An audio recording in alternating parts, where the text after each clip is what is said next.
thunderstorm activity, the same low that moved through the Central Plains on Sunday, brought big hail to areas like Texas and also some tornadoes. I'm meteorologist Jaclyn Whittal. We are looking at the potential for a tornado outbreak today through the Central Plains. So, storms like this that you see on my screen, that's going to be a common sight today through areas like Kansas and Oklahoma and up through southern Nebraska as well. So Tornado Alley, you are on alert. This is nothing new. You see this every year this time of year. What we typically don't see is a lot of winter weather associated with these storms. We're going to see that on the backside of it. And this is going to be, once again, a multi-round kind of event. So today, let's show you what we're dealing with. You see that red through southern Nebraska all the way through Kansas, along I-35 and OKC. That is the second highest level on the National Weather Service alert scale. So definitely to be taken seriously. As we go into tomorrow, we're at a slight risk by the Storm Prediction Center from St. Louis all the way down in through southern Louisiana and southern Alabama. By the way,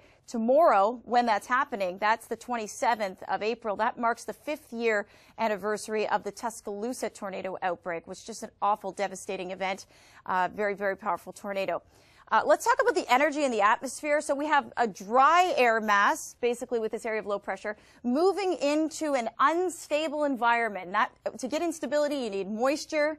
So you need a lot of, flow off the Gulf of Mexico. That's what we have.